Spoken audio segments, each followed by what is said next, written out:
this up on March 4th. Female players are an overlooked opportunity for growth in the games industry, a research firm news report says. So that's where this started. But this particular person right here, Devin Erickson, he had a take that I absolutely agree with. All right. I want y'all to listen to this take.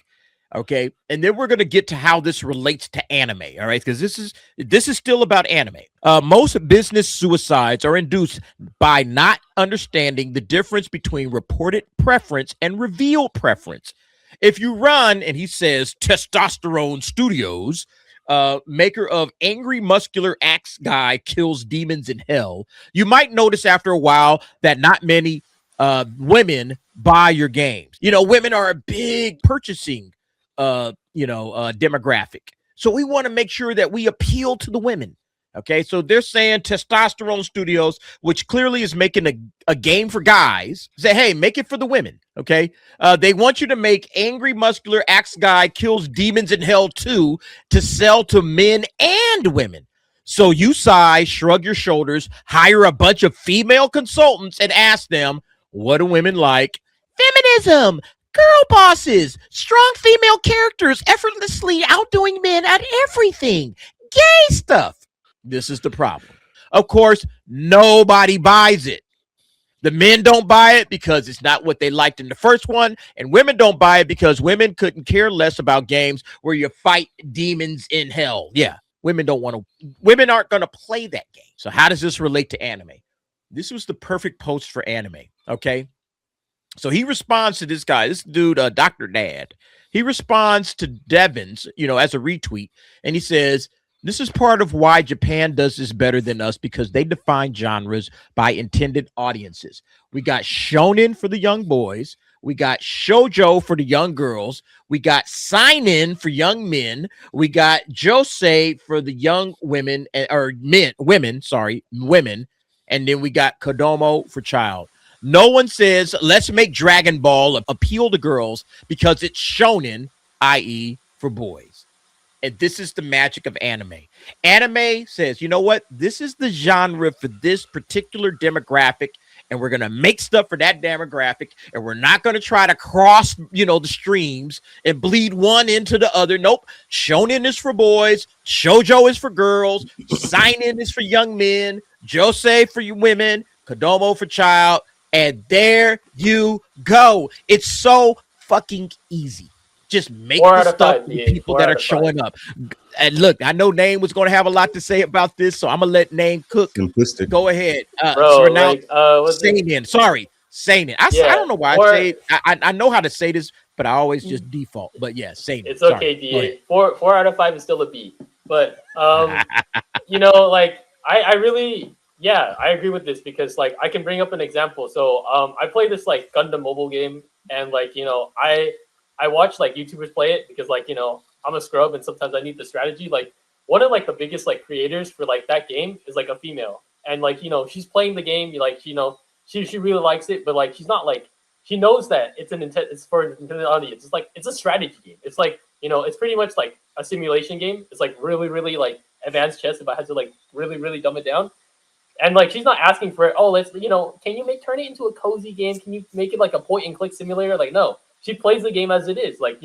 She's just engaging with the community. She's she's playing the game as it is. She's not asking to change the story of Gundam or change the game mechanics to cater to oh, it's too hard. She's actually better than me. So it's you just make the game for whatever intended audience. Gundam it's for everyone, but it's targeted towards young boys. And the game, the simulation game, if you're talking statistically, most of the time, men are more likely to play simulation games like that than girls. So you create the game for whatever specific audience that you make it for, and if it's interesting, if it's good, people will check it out. That's what draws people in. People hear oh, what's this game about, or what's this movie about, what's this show about? You hear the buzz and you find to check it out. So. Damn, Name, you crashing out, man. Is everything good over there? Man, you got to get off of that potato, bro. They can't handle my hot takes, but no, just just to round it out, like, you make something for everyone, you make something for no one, and like all these companies trying to like hit every demographic. What was that shit they call it? The 4 quadrants? Like that's not gonna work, dude. Like just make. Okay, we're gonna have to get name off of this potato for a minute, man. Name, refresh or something, bro, because you sounding kind of janky. Stacy. I mean, this is what we talk about all the time, bro. We talk about, anime appealing to the audiences that it's intended for. It's this is the reason why Hollywood and I guess some of AAA gaming right now can't figure it out, because they don't appeal to the audience that's going to show up. They just don't. Anime, they found it. They found the secret sauce. Hey, you got young boys, make something for the young boys. You got young girls, make something for the young girls. You got young men, make something for the young men. There you go. What's so hard about this? Why can't these guys figure this out? Before I answer that question, I just want to make a little bit of an edit. You used the wrong word. It's not can't, it's won't. Because these people do not want to actually create stuff for the intended audience. They want what they want, and that's the problem.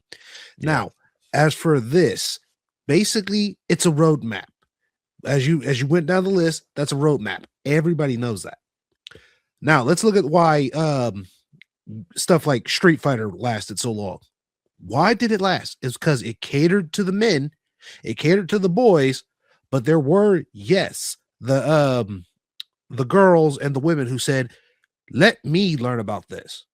Why? Because they just said, here, let's just put it out there. Those who want it, that's who we're going to cater to. And guess what happened? The same thing that happened in the comic book movies. Girls and women loved it because the guys who they were with were interested in it. They wanted to find new ways to spend time with their boyfriends, their husbands. And they said, ooh, let me get into this. And that's what hooked them. That's basically the bait. You want to try to get the women in? Go for the men. And guess what? Same thing can work in reverse if you do it right. Maybe it's just a little bit of a roadmap, but who knows? No, I mean, you're right, man. Like, again, we're learning. It's always been this way. It's like, should we make rom-coms for guys? No, you shouldn't make rom-coms for guys. Should we make military action movies for women? No. Now, are there going to be some women that like military action movies? Yeah. Are there going to be some guys that like guys that like rom-coms? Sure. But you're not making it with guys in mind. You're making it for the target audience. And that's the problem, man. These guys don't understand, like, hey, you got to make movies for the target audience. You got to make TV shows for the target audience. And that's how you get the target audience to show up. And that's what anime does. All right. You got your target audiences right here. You got young boys, young girls, young men, young women, and children. And you make it accordingly. And it all works out. And now, because Hollywood isn't doing this, guess what? The West is flocking to the East because they're getting what they want. All right. Yep. Young kids, young boys, they're watching Shonen. They're growing up on Shonen. This is their main source of entertainment. Is Shonen anime, and they're watching it and they're loving it and they're going to the conventions and they're buying all of the merch and they're leaving the West behind. And the same thing for girls, young men, and so on. Go ahead. Funny thing about that, I actually went to high school with a young girl and I still talk to her. She was a girly girl, and then when she saw a fairy tale, for example.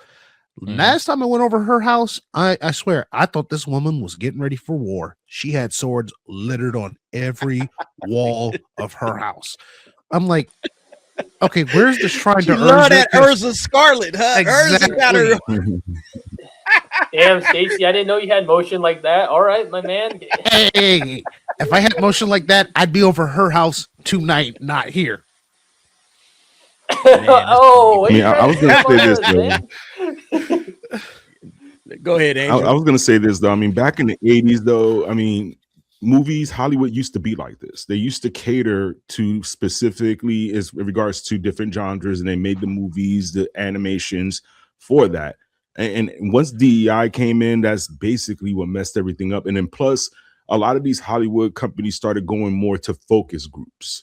You know what I mean? Yeah. And trying to go and get the ideas and the answers from focus groups instead of just trusting their own judgment and trusting the story that they're going to put out there. But they want to make sure that they want to appease to everybody, because once they've seen one film that kind of appeased to everybody, they want to follow that formula. Everybody always wants to follow the formula of what made money.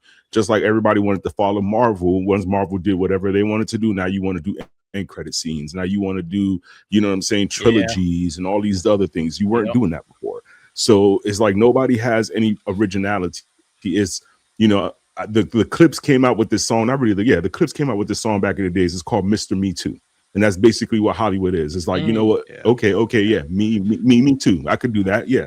He's doing that. Yeah. Me too.